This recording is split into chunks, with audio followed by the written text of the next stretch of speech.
Hello, everyone. Welcome back for Chapter 2 Search Engines and the Internet. So, this chapter is going to be covering search engines and how to look at search results. We're going to look at a brief introduction of search engine optimization, search engine marketing, and search engine analytics, as well as a little bit of viral media. So, let's start off with a little search engine technologies. Search engines yield two types of results, organic and paid. And if you watched last week's video, you will remember a little bit about this. Businesses and individuals use marketing to optimize search engine results to their advantage. So, search engines, again, is Google, Bing, Yahoo, anything like that, that can be using algorithms to find web pages and help you when you're trying to search for something. Search engines rank organic results based on more than 200 ranking factors in an algorithm. Based on mainly all organic search rank factors, businesses primarily focus on search engine optimization, SEO, and the process of optimizing a website to receive the most visitors through a search engine. So, developing a search engine presence. First off, you have to look at the visibility to lead to a business's results. So, some of this would be branding, online sales, lead generation, traffic generation, content generation, consumption, customer acquisition. That is the most important for marketers to think about. But algorithms change all the time on search engines, and no one knows what they are. But these are the things that you need to focus on to improve your algorithm, which will in turn improve your search engine results. So, search engine marketing, or SEM, focuses on paid search business solutions. This is really important and vital for many businesses. They are always looking for search engine marketers. And if you are interested in this, this is all for paid search. Search engine marketing involves the process of buying traffic through paid search listings. So, SEO and SEM have their advantages, and marketers should combine both. At most organizations, they have several initiatives that can benefit from both types of searches. Just a little thing about comparing organic and paid. And again, we talked about this, so we won't go into too much detail. But keywords are, so if you're typing in something a little bit like running shoes, shoes is probably going to be a keyword, and so is running, and running shoes is probably going to be a keyword. So you type that in on, let's pretend like Google. And for organic, they have no control. So the cost is free, and you really however the search engine ranks your algorithm for your web page. And this can be measured through web analytics and search consoles. The best thing, again, brand awareness, advocacy, education, and support. Now for SEM, this is paid. So this is the promoted, the top 2 promotion ones based on the keyword you typed in. Again, web analytics will help you out, but so will paid search advertising. And then time and location is pretty sensitive when we're going through the marketing campaigns.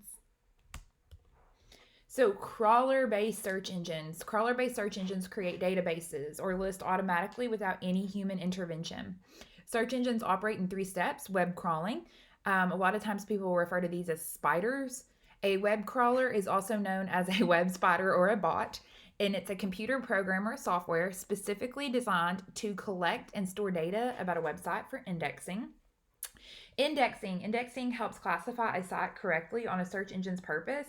The data crawled or extracted in an index is stored in a database for quick access. And then searching is the final step in search engine operations.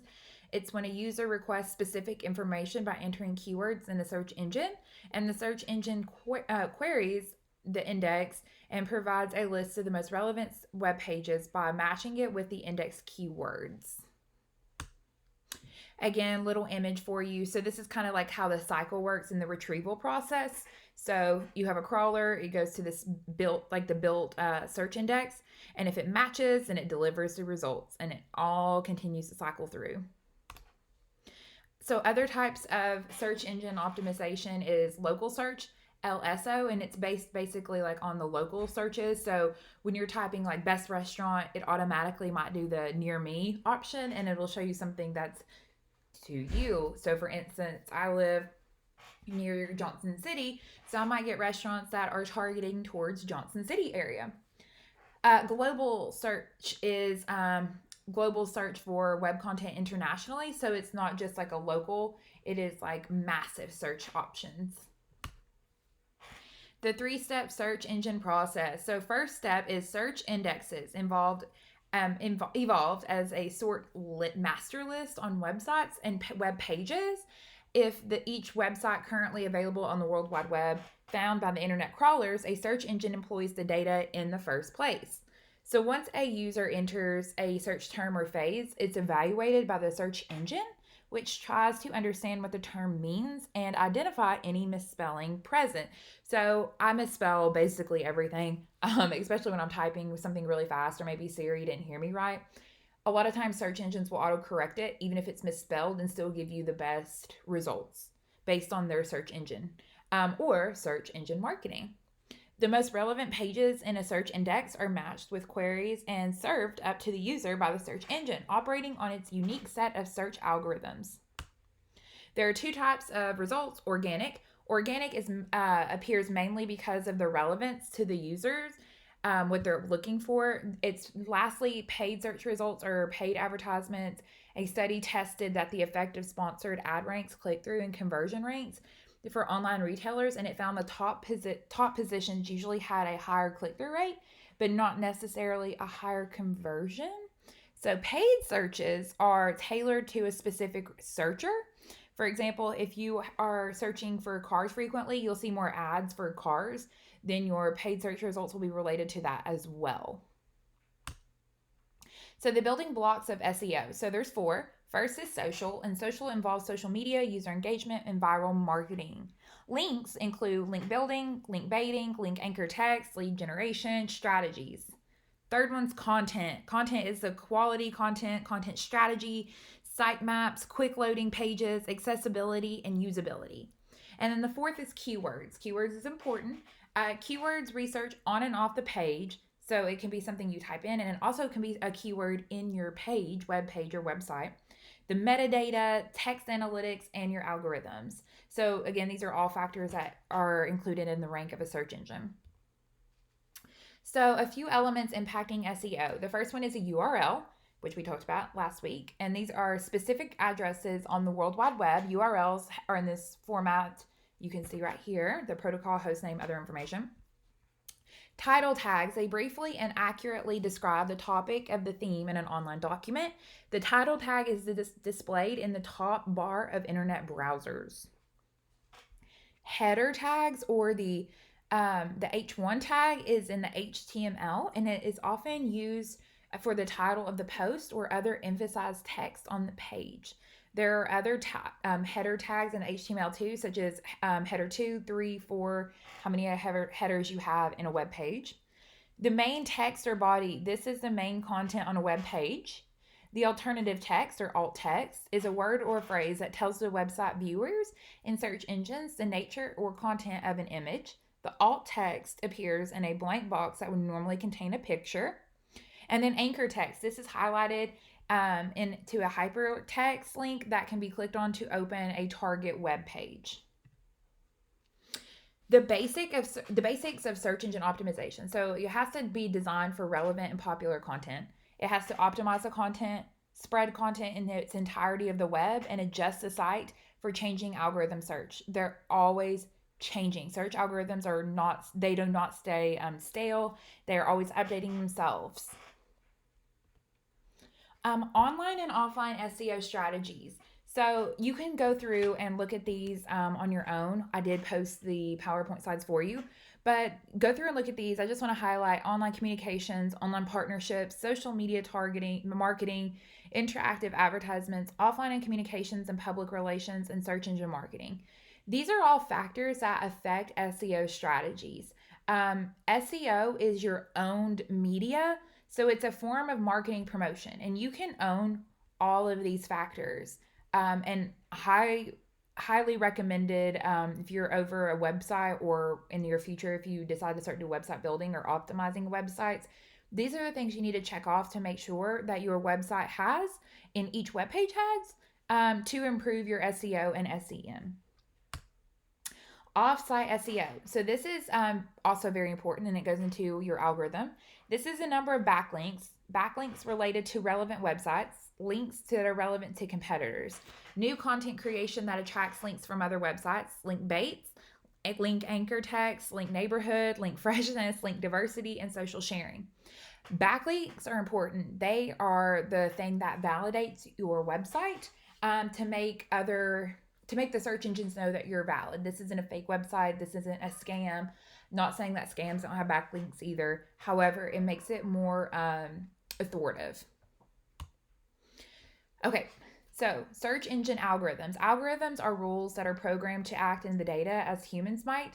The oldest algorithms are embedded into search engines, and they control how the content is rated and ranked for search engines. Search engines are defined as relevance by using classification and weighting elements within search data sets or search index. And then search engines are early applications of a document classification.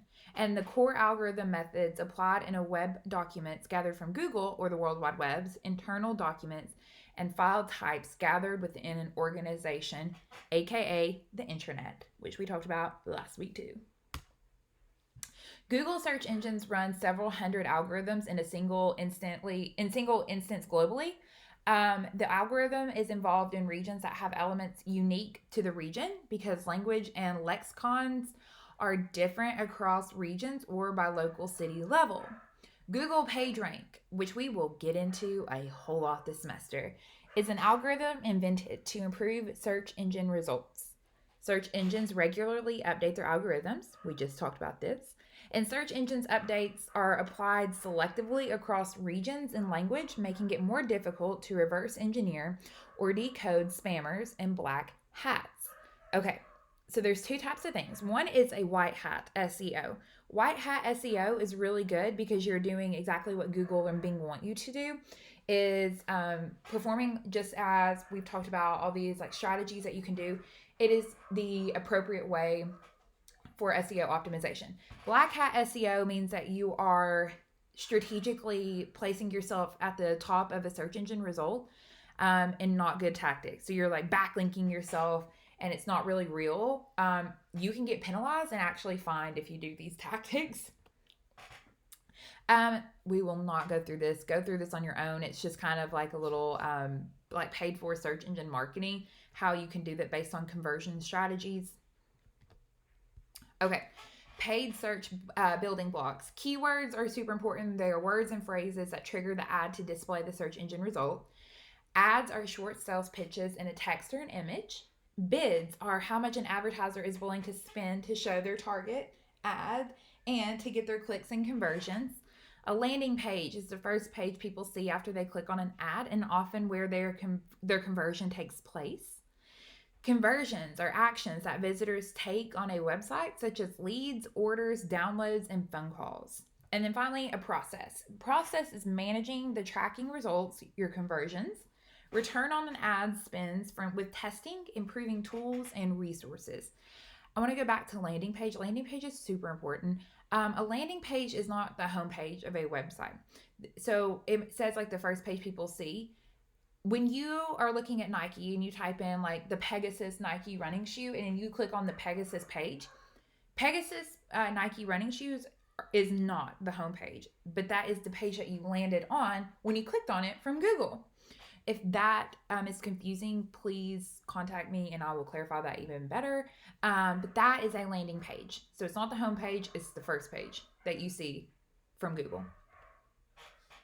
Elements of search engine marketing. So this can be pay-per-click, Google AdWords and Bing ads, campaign ad groups, keywords and ads, impressions, click-through rate, cost per click, conversion and conversion rate, cost per acquisition, quality score, display URL, and destination URLs.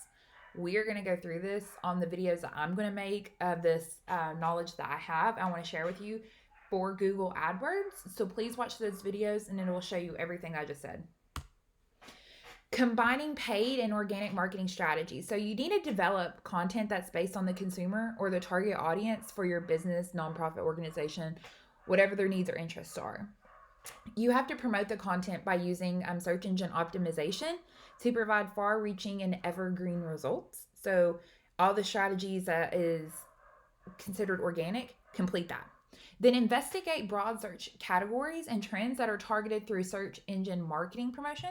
So what are your consumers looking at? That is targeting and what you'll be paying for.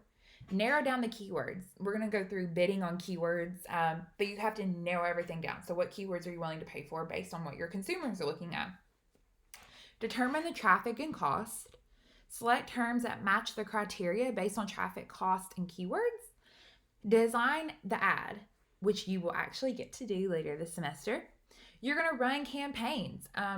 Running campaigns is super critical when looking at search engine marketing.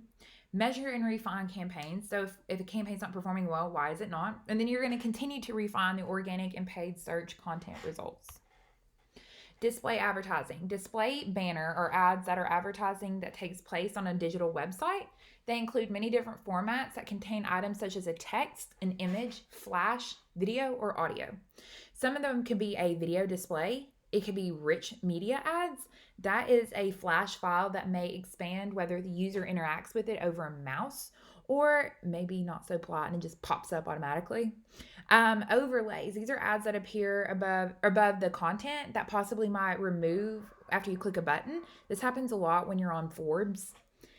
Interstitial. These are ads that are displayed on a web page before expected content. Sponsorship, advertising that includes a logo or added by the brand to the design of a website. And then ads that appear on the sidebar or at the top bar. These are ads that stay on the page unless the viewer marks it uninteresting or offensive. You see these a lot on Instagram, Facebook, Twitter. You can get rid of those. Textual and contextual advertising. So text-based ads are the main part of paid search advertising. Paid search ads are what you typically see when you are looking through Google, Yahoo, and Bing. And contextual ads.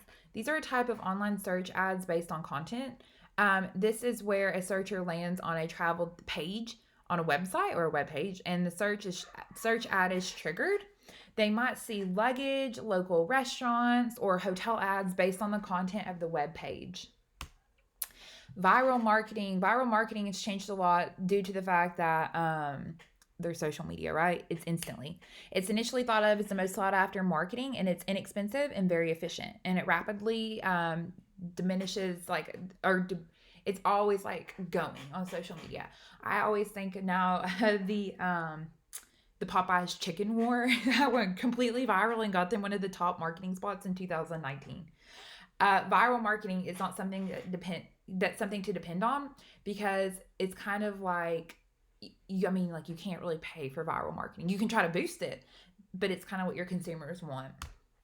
Emotions that root from viral marketing. One of the characteristics of viral marketing is how they will feel about it, and will they be willing to share the content. Online videos are the easiest form to spread. They're largely because they originate on different terms regarding in social media. And then viral marketing might as well be paid media. In many cases, the advertisers will pay to go viral, even though it's a lot of money to do, and it's really hard to still go viral. One example is the Ellen DeGeneres 2014 Academy Awards selfie. It was prompted to be worth $1 billion of earned media for Samsung, as the Academy Awards sponsored this arrangement. So they took a photo with the Samsung phone and with all these celebrities, and it literally leveraged this huge opportunity for the company through Ellen DeGeneres' selfie she posted on Twitter. And it was the most liked and retweeted photo up until the chicken nugget tweet. Social media advertising on Facebook. Advertisers on Facebook can potentially reach 2 billion members. Facebook ads offer a narrow target in more than 70 different languages. You can do interactive features. You can ease in the creation and have excellent metrics to go along with this. Facebook has continued to innovate and broaden its ad units and targeting capabilities in and outside of Facebook. And Facebook's ad targeting is the most sophisticated out of all social platforms, because you can do geo-targeting, interests, like what are your consumers looking for, demographics, psychographics, age-based, industry, position-based targeting options. There's so many things that you can do to sophisticate the analytics behind Facebook. Now that Facebook owns Instagram, you can also do that on Instagram. Social media advertising is usually associated with the term native advertising or native ads, which is advertising that looks as if social media users posted it, but it's really an ad. You see this a lot on Twitter and Instagram more than Facebook. Native advertising is thought to be more effective and consensual than other forms of advertising. Although social media users have begun to get tired of them, for myself, I see the same ad over and over and over, and I'm always like, okay, this is irrelevant or we're too repetitive, right? Twitter has similar options to Facebook and Instagram, but it's more keyword based, whereas Facebook is targeting on a membership and behavior. LinkedIn has paid advertising for employers and job searches. They're very effective. If you go to LinkedIn, you'll see like the top 3 of whatever you're searching, it'll say promoted.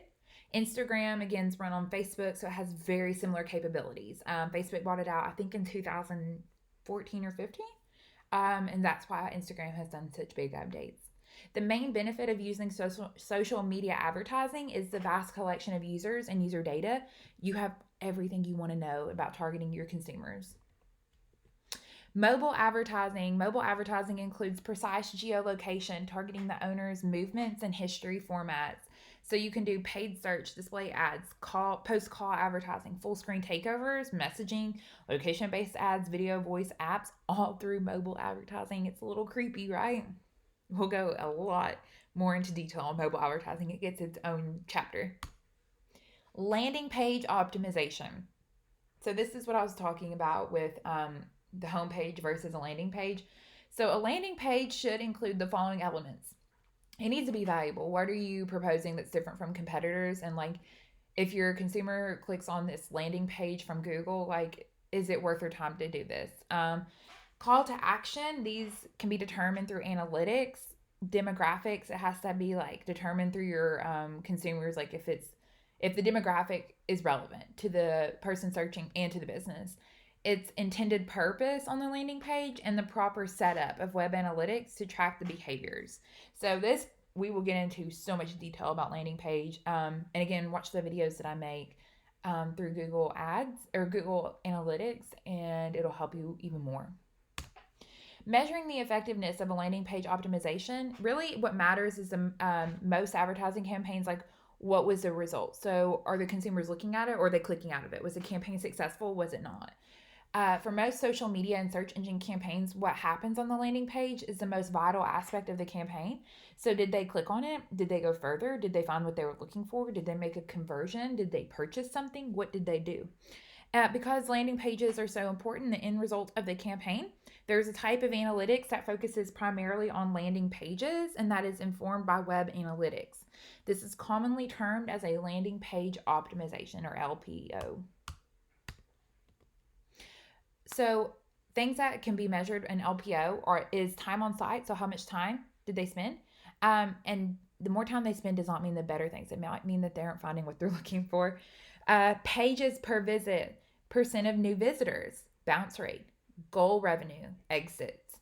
And then when you're looking at visitation metrics, is location and device, what type of browser they were using, and domain provider. By the end of this class, you will be able to know how to conduct each one of these steps. You should be excited. So in this chapter, we took a very big deep dive at search engine technologies. We're going to go even further and so much more extensive into all the analytics behind search engine, but this is just a good rough scratch on the whole topic. So I really want you all to think about the questions. What are the 2 aspects of search engine analytics? What is the function of a search engine? Explain the different types of search engines. What are search engine analytics? Explain the 2 main categories of search engine analytics, and what is the purpose of search engine optimization? That is a lot of search engines, right? So if you cannot answer this, go back and review your PowerPoint. And if you still have questions, please email me. I am so happy to talk to you. We can schedule a Zoom meeting, and I eat this stuff up. So by all means, contact me. I'd love to sit down and talk to you about this. If you have no other questions, please watch Chapter 4 video, and I will talk to you soon.